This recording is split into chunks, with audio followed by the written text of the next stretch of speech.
No sabía cómo explicarlo, pero tengo una amiga en casa que me ha dado las palabras idóneas, así que se las voy a quitar, porque es realmente como lo siento. Cuando alguien va a un evento especial, ¿verdad?, se viste de gala. Y para mí hoy es un día especial de estar entre vosotros, porque es el comienzo de un camino juntos. Y este pequeñito púlpito que veis aquí me lo hicieron una familia de Cunit con sus propias manos. Y es el primer día que lo uso. Y por eso quería vestir este lugar simbólicamente y este evento de gala, de la alegría que tengo de estar aquí.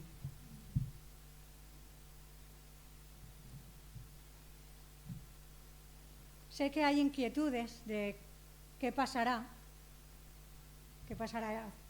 cuando yo vaya viniendo más a menudo, ¿verdad? Sé que hay inquietudes, pero la ventaja es que no tenéis que tener puesta la mirada en mí, porque yo solamente soy un instrumento entre todos los demás instrumentos que estamos aquí presentes. Y entre todos vamos a construir, y entre todos vamos a tener la mirada puesta en Él, que es el que no falla nunca, ¿verdad? Sí que quiero compartiros un poco, porque Marta me decía que había la inquietud pero hay alguna cosa que se va a hacer y un poquito, y quisiera compartir algunos de los encuentros que tendremos este trimestre, que hemos hecho un poquito de calendario. Sí que quiero matizar que para mí que organicemos alguna cosa no es con la finalidad de que parezcamos un club social. Tampoco es con la finalidad de que vosotros estéis tan contentos y no queráis dejar de venir. Permitidme, entre paréntesis. O sea, no es para agradar a ninguna persona para que deje de venir a la iglesia. Tampoco es esa la finalidad de las actividades. Van a ser reuniones para edificar. Por más creativas que sean, serán reuniones para edificar, para construir, para crecer juntos. Y hay una diferencia entre hacer una actividad y lo que nosotros como equipo vamos a querer hacer, y es que Dios tiene que estar con nosotros en cada momento.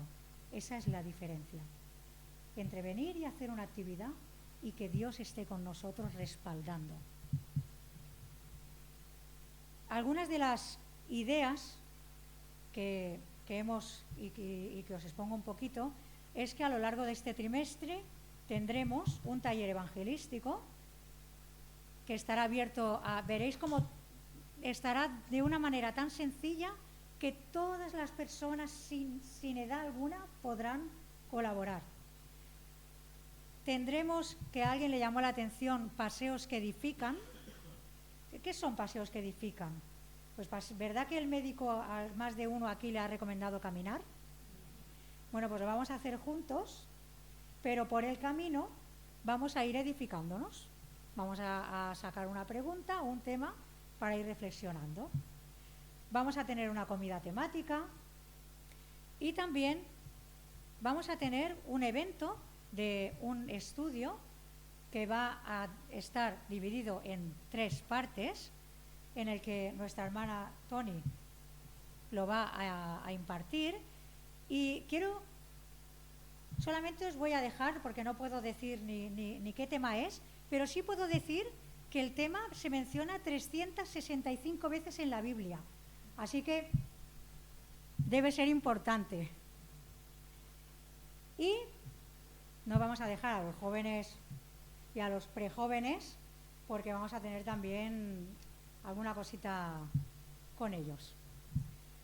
Y hasta aquí simplemente quería compartir un poquito para que supierais las ideas. Me dijo Marta, sí,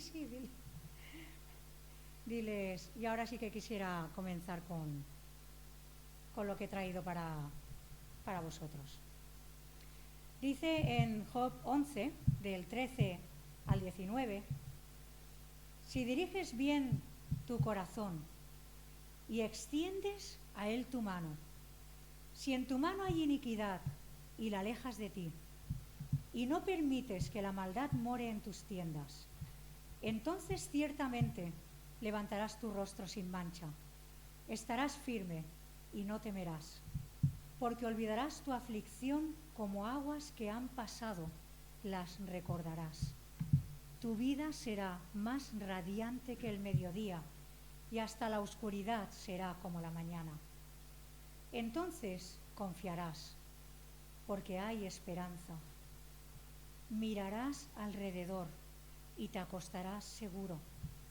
Descansarás y nadie te atemorizará, y muchos procurarán tu favor. Estas son palabras de vida que el Señor me dio cuando yo tenía tan solo 12 años de edad. Estas palabras llegaron a mí el día en que mi padre comenzó más visiblemente a comportarse de manera irracional con la familia. Sin saberlo, ese día iba a ser el comienzo de una escuela muy larga acerca del miedo y del coraje.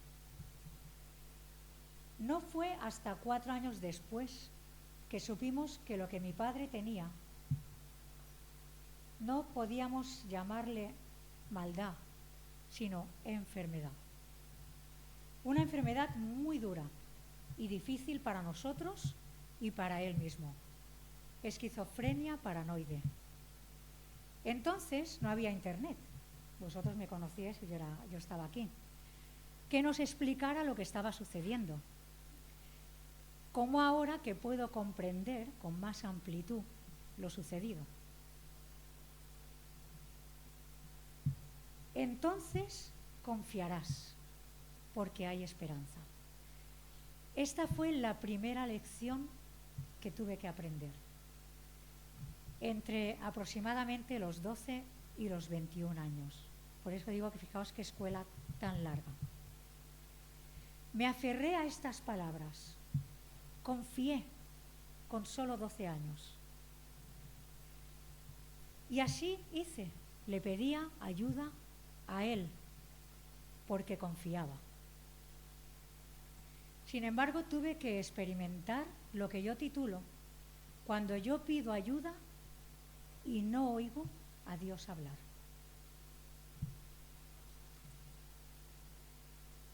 Cuando yo iba al instituto, en esta edad, comencé a los 13 el instituto, mi padre, que tenía una obsesión persecutoria hacia mí, al venir yo del instituto siempre me esperaba por el camino.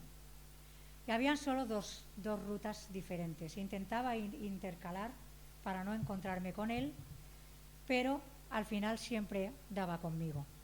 Cuando tuve 16 años, había llegado al límite. 4 años de silencio, confiando en Dios, pero no había pasado nada.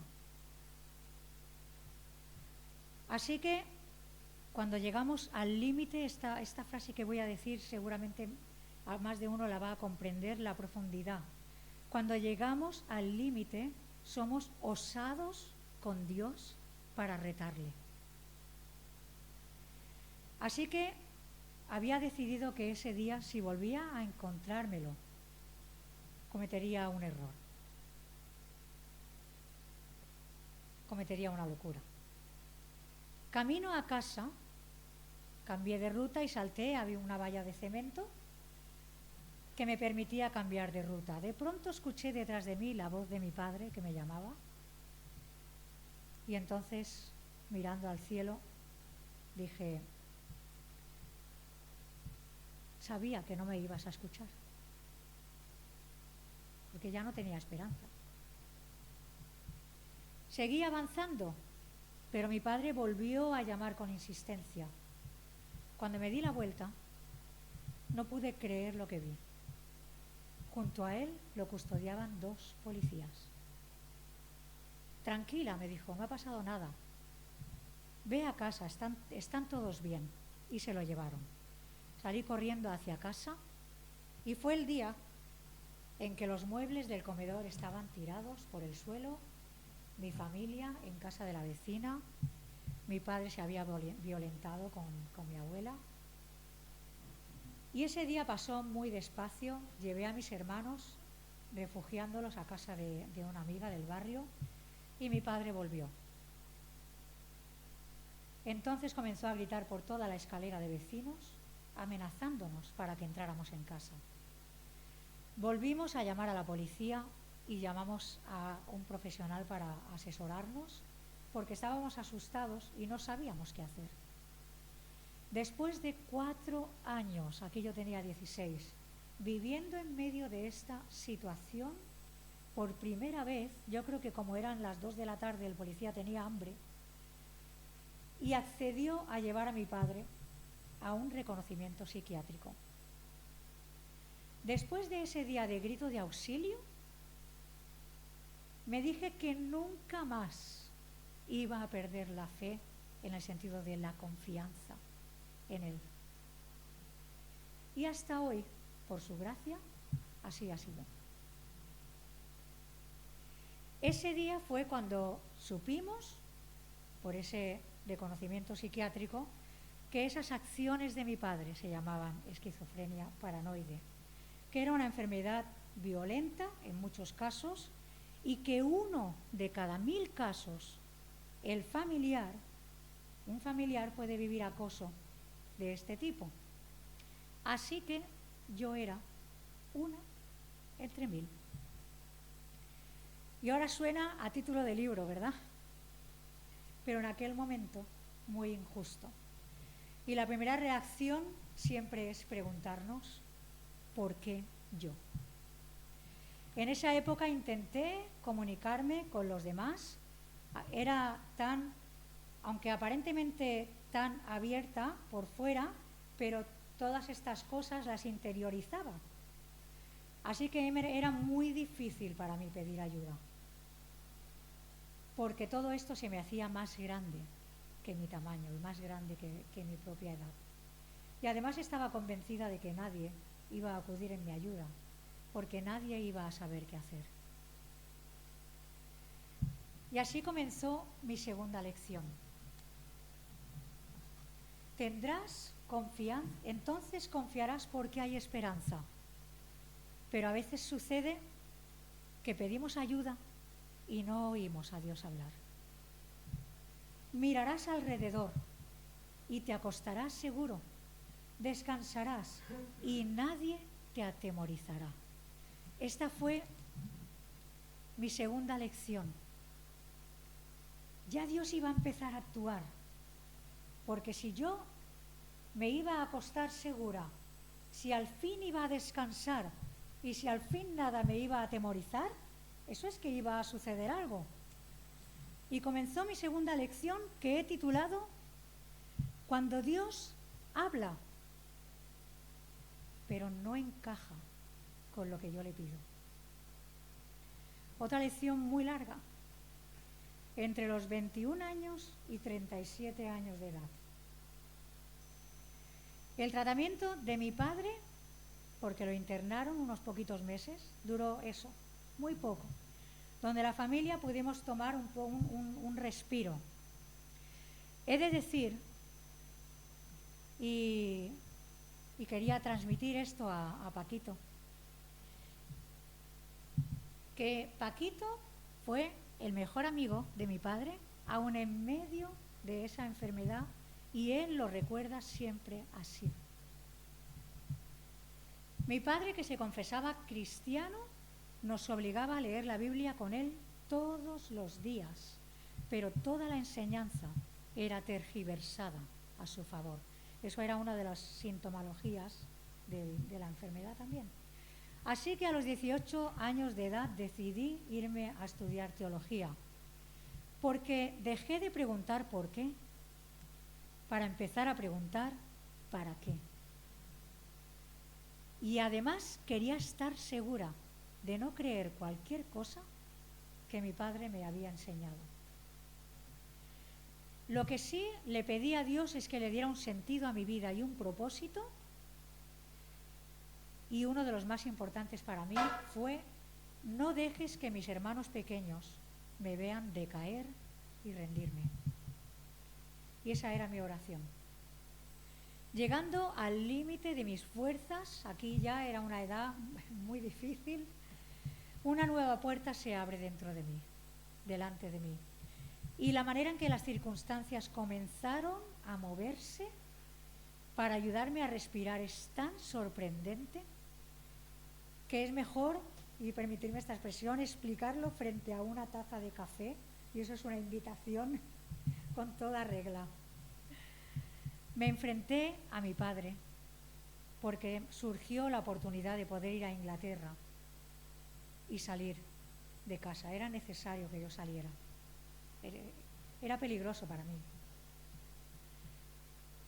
Ese día yo tuve que poner una fecha, porque si no, no iba a tener el valor de enfrentarme a él. Y puse la fecha de un domingo. Esa semana, el jueves, visité un grupito chiquitito de creyentes y estuve con ellos, y ellos me dedicaron el Salmo 20, que es el que he cantado al principio. Y este salmo lo agarré con fuerza el día en que me confronté a mi padre para decirle que me quería ir.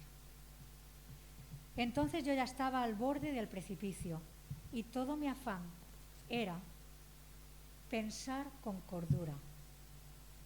¿Por qué digo esto?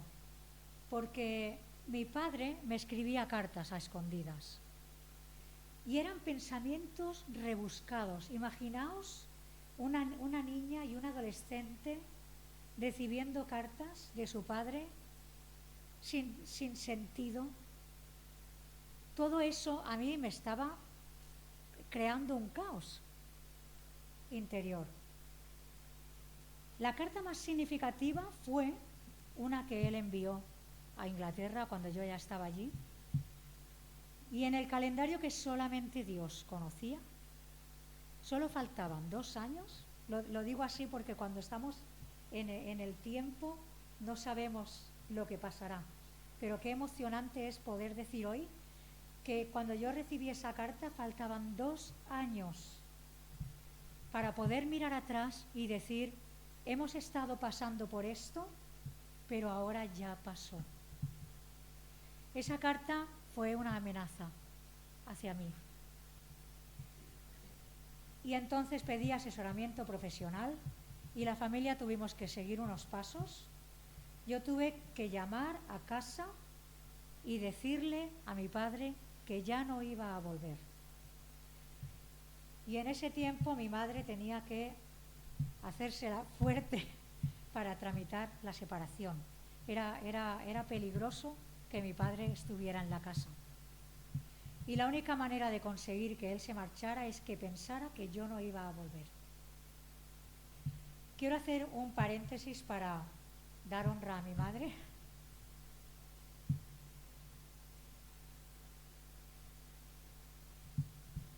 Menos mal que me he traído un pañuelo, no quería llorar, porque ella fue víctima. Y yo cuento mi testimonio, pero ella corrió peligro todos los días. Peligro real. Hay una canción en YouTube donde expreso lo bueno que ha sido Dios, guardándola mientras ella estaba detrás del telón. Fue un tiempo muy duro porque mi familia no podía saber dónde me alojaba por si él los amenazaba. De esa manera era imposible que le dijeran dónde. Así que teníamos contacto a través de cartas a una iglesia en Santa Coloma, y a través de ese lugar nos podíamos ir escribiendo. Imaginaos la espera tan larga hasta que yo recibí esa primera carta, que la tengo aquí. Una carta de mi hermana pequeña diciéndome: tranquila, el Papa no peleó cuando llamaste, nos contó lo que tú habías dicho y oramos. Y luego volvió a venir y oramos. Mi preocupación era si él se había violentado.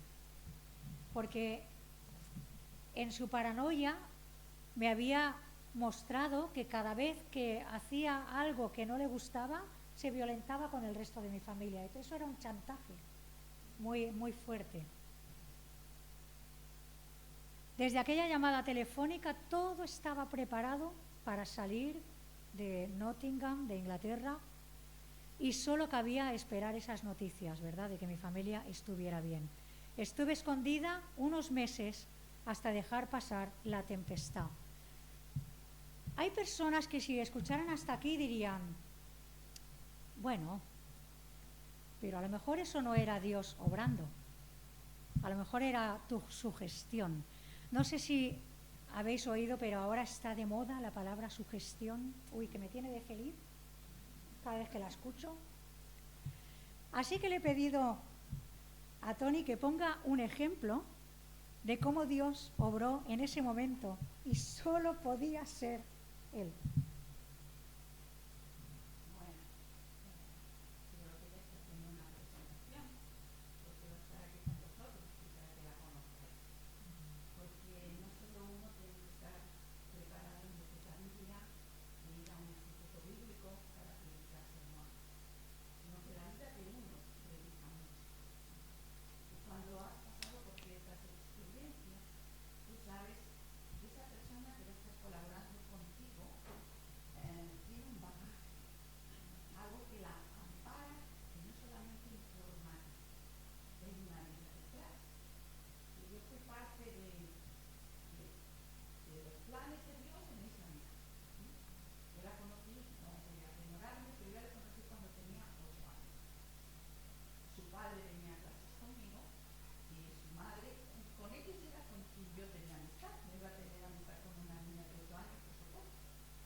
Bien, pues eso es un ejemplo entre cuando nosotros creemos que Dios hace algo, a ver cómo Dios está haciendo algo realmente. O sea, una carta que salió de Estados Unidos, dirección San Adrián del Besós, pero que llegó hasta Torelló. Ni siquiera el código postal se parece. En 1992, como acto simbólico, escribí una carta de despedida a mi padre y la enterré en un cementerio. Decir adiós me dio un poco de calma, pero cuando las heridas no se procesan correctamente, siempre vuelven a salir. En 1993 fue cuando al final pude volver a casa, pero sin ningún contacto con mi padre y sin casa de mi madre, de la yaya. Y con miedo a cruzarme con mi padre cada vez que buscaba la oportunidad de ver a mis hermanos, de ver a mi familia.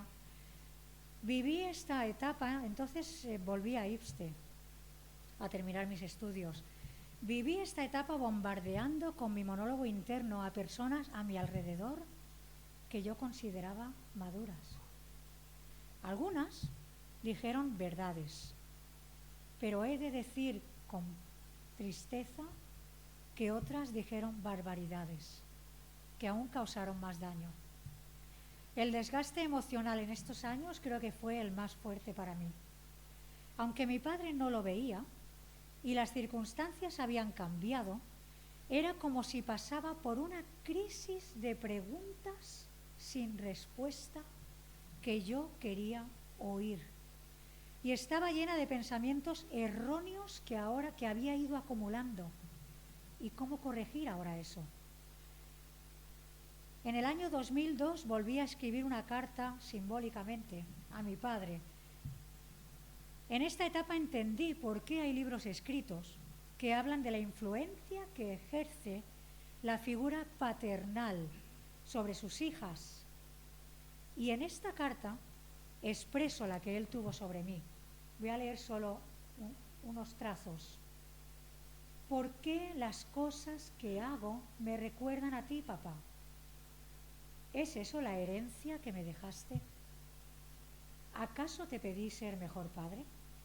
Tan solo lo normal. Y en todos estos años que te he necesitado has estado vivo, pero inalcanzable. Eres como alguien que murió pero aún respira. Tantos años sin poder hablar de ti, tan solo porque no te tengo. Y la gente se extraña de que no te mencione. ¿Cuánto me ha costado separar lo que hiciste de lo que tú eres? Y sin embargo, quien eres ha quedado difuminado por tus hechos que están en mi recuerdo. ¿Qué haré, papá, arrastrando estas heridas, las heridas de una niña y una joven que tanto te buscaba, tanto te admiraba y tú defraudaste? La enfermedad no es consuelo suficiente al vacío, tan solo una explicación. Cuando no te tenía miedo me lo causaste. Cuando me gustaba tenerte cerca me perseguías. Cuando deposité mis secretos en ti me amenazabas. Si confiaba en tus criterios me mentías. Cuando me acercaba en mi debilidad me manipulaste. ¿Por qué esta herencia, papá? Y aquí quiero hacer un paréntesis de algo que no he hecho nunca, y es hablar a los padres. Tus hijos te necesitan. No hay que ser perfecto. Si hay un vicio en ti, si hay un desequilibrio en ti, busca ayuda. No dejes una carga tan dura y pesada para ellos de por vida. Confía en Dios, que Él hará. ¿Cómo iba yo a imaginar que al pedir ayuda a Él, mirarás alrededor y te acostarás seguro, descansarás y nadie te atemorizará? ¿Cómo iba yo a imaginar que para que esto se cumpliera iba a tener que esconderme y alejarme de mi familia? Y termina el texto y muchos procurarán tu favor. Hasta ahora Dios ha hablado, pero os puedo asegurar que no encajaba con lo que yo quería, por más ideas que le diera. Pero ahora empieza la tercera lección. Cuando mi vida se ajusta a su plan y todo cobra sentido. Cuando yo estaba en el segundo año de IPSTE, del seminario, fue cuando ya estaba desbordada y tuve que confrontar a mi padre para salir para Inglaterra. En ese momento coincidió que fui invitada, permitidme como una sonrisa de traviesa, ¿no? Aunque me veáis aquí tan súper cool, ¿no? Fui invitada a dejar el seminario. Que no lo sabíais, ahora lo sabéis. Pero ¿sabéis una cosa? Qué bien hace Dios las cosas, que yo ya sabía que me iba a Inglaterra. Y cuando Jaime Fasol habló conmigo y me pidió que hiciera la pausa de 1 año, sus palabras no me desanimaban. Sus palabras eran para confirmar los pasos que Dios estaba haciendo. Confirmó que sí, tenía que irme a Inglaterra. Dios estaba moviendo los hilos con un propósito. De hecho, ya tenía hasta las cajas empaquetadas antes que él me dijera eso. Y así es mi tercera lección de aprendizaje. Mi vida se ajusta a su plan y todo cobra sentido.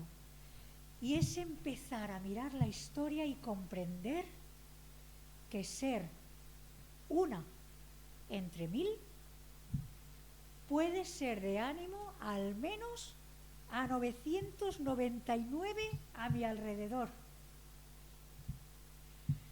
Algunas personas que atraviesan historias difíciles se quedan ancladas en esa etapa y no avanzan. Y no digo que sea fácil, pero somos la víctima constantemente y damos pena constantemente. Yo he sido la víctima constantemente y he dado pena constantemente. Pero hay un momento en la vida cuando la víctima tiene que decidir dejar de alimentar el dolor y comenzar a ser quien asiste a otros. Ya ha gritado al cielo, ya ha agitado a quienes le rodean, ya ha buscado respuestas, pero tiene que dejar de mirar la pena y caminar. Cuando conseguí volver a España, terminé el seminario y el trato de Dios en mí fue muy lento. Iba arreglándome poco a poco todos mis pensamientos erróneos, todo mi dolor, todas mis heridas. Porque si Él hubiera quitado y arreglado y pulido todo cuanto había que hacer para reconstruir mis pedazos, en un chasquido de dedos, yo no lo habría podido soportar. Habría sido como ese horno de fuego. Cada etapa necesita un tiempo de ajuste de nuestros pensamientos. Perdonar, sanar heridas e incluso asimilar que algo no cambiará. Pero creer en Jesús me da un baremo equilibrado de la verdad y no de las mentiras que interiorizamos con monólogos internos. La fe hace que vea la versión verdadera de lo que yo creía y estaba equivocada y de lo que yo pensaba que valía o que no valía y estaba equivocada. He llegado a la conclusión de que muchas veces no le damos la oportunidad a Dios porque queremos una varita mágica que haga pim, pam, y mañana todo sea diferente. Nuestra preocupación se haya quitado, nuestro dolor intenso no esté, incluso desaparezcan las consecuencias de mis propios errores. ¿Puede hacerlo? Sí, es lo suficientemente grande para eso. Pero no va a funcionar así. Él tiene su agenda, su momento, su soberanía y sus razones. Él te ofrece un intercambio. Te cambio tu manera de vivir la vida por la mía. Lo haremos a mi forma. Te cambio tu plan por mi plan. Ajusta tu vida a mi plan y todo cobrará sentido. Él no me prometió jamás hacer mi vida más fácil, pero donde la mano humana, sin querer, me tiraba hacia abajo, su mano me levantaba. Donde las palabras humanas, sin querer, no alcanzaban a ayudarme, las suyas hacían callar mis voces internas, me confrontaban con la verdad y me daban esperanza. Yo no defiendo el dolor, pero defiendo al Dios que es capaz de hacer algo con ese dolor. No defiendo el temor. Hay la letra de una canción que dice que hay un momento en el que el miedo tiene que encararse con el Dios que yo conozco. Y esta fue la lección en el que todos mis miedos se tuvieron que encarar con Él. Y Él venció. Sabemos que somos de Él cuando en lo más difícil somos capaces de decirle que le amamos. No le comprendemos, porque yo no le comprendía, pero le amamos. ¿Cómo puede una lección tan básica costarnos tanto de aprender, verdad? Que si mi vida se ajusta a su plan, todo cobra sentido.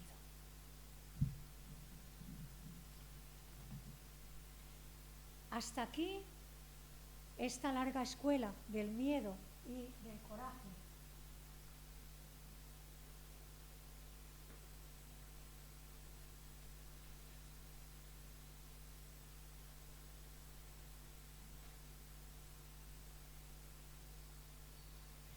Tendrás confianza, porque hay esperanza. Yo confié, pero a veces pedimos ayuda y no oímos a Dios hablar. Mirarás alrededor y dormirás seguro. Te acostarás y no habrá quien te espante. Dios estaba actuando, estaba cambiando las circunstancias. Dios habló, pero no encajaba con lo que yo le estaba pidiendo. Y muchos suplicarán tu favor. Hay un porqué, hay una finalidad. Él termina su obra, me hizo libre, vendó mis heridas. Todo comenzó a tener sentido. ¿Por qué tuve que irme? ¿Por qué yo era esa una entre mil? ¿Para qué? Todo tenía un propósito. Y cuando terminó el cuadro, pude decir, gracias, Señor. ¿Os imagináis el cuadro? Primero los trazos, ¿verdad? En blanco y negro. ¿Y os imagináis la pintura terminada? ¿Pensáis que este cuadro terminó? Ahora podéis hablar, ¿eh? ¿Quién cree que este cuadro está terminado? Hemos llegado a su fin, ¿no? ¿Qué le falta?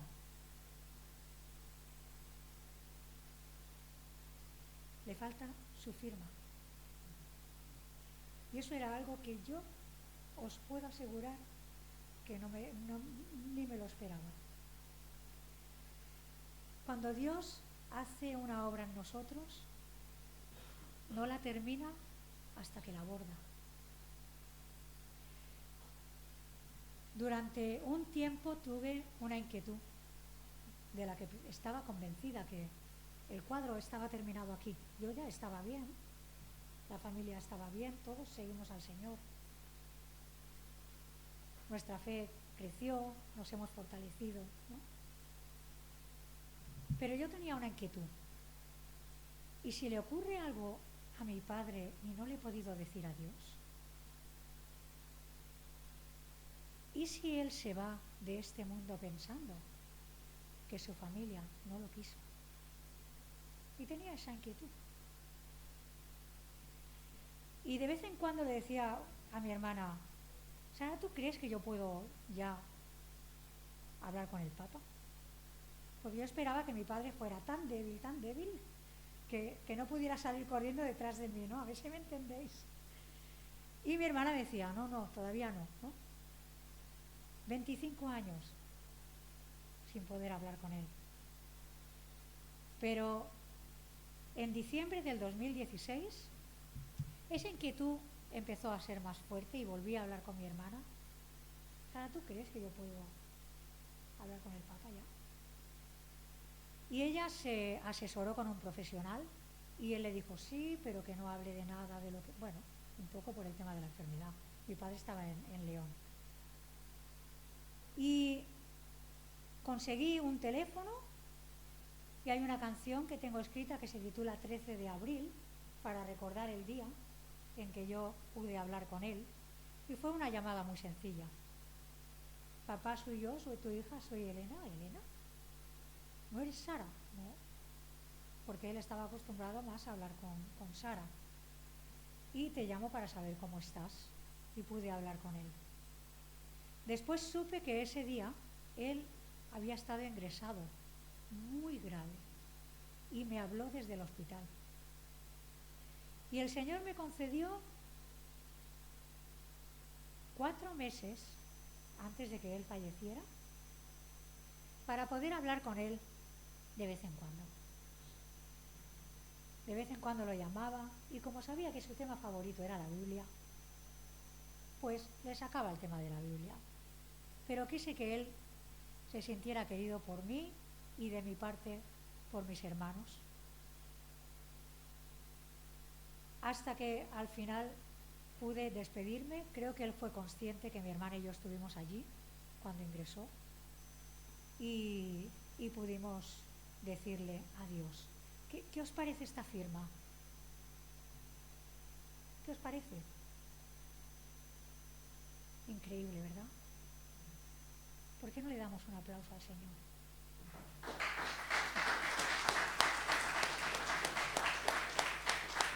¿Por qué no le decimos que Él es magnífico? Magnífico.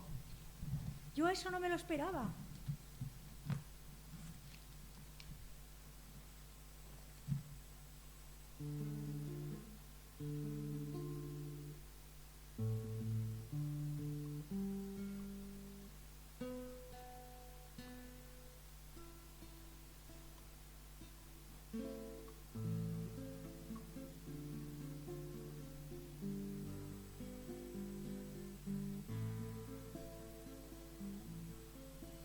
Con tus manos dibujaste un cerco alrededor de mí.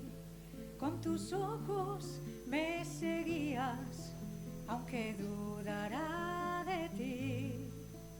Donde yo no vi un camino, tú me hiciste caminar. Tantas cosas me sorprenden cuando empiezo a recordar. Yo pensaba que había oído que con tu abrazo alejabas tú mi miedo de vivir. Tus palabras susurraban esperanza para mí. Donde yo no vi salida, todo abrió de par en par. Diste destino a mi vida, ¿cómo lo podré olvidar? Yo pensaba que había oído que, y ahora he visto que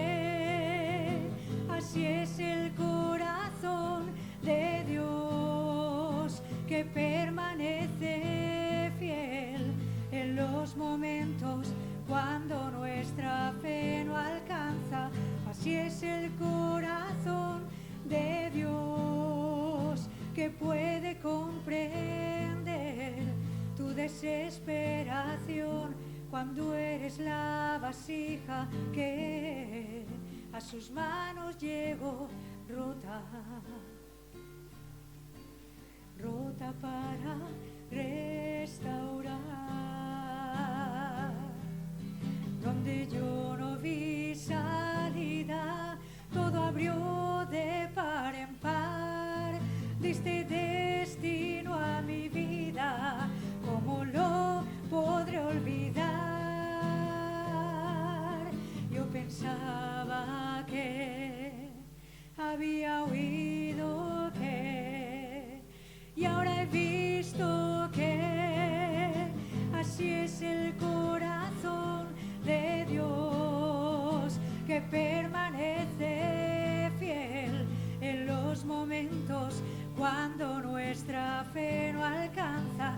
Así es el corazón de Dios, que puede comprender tu desesperación cuando eres la vasija que a sus manos llegó rota,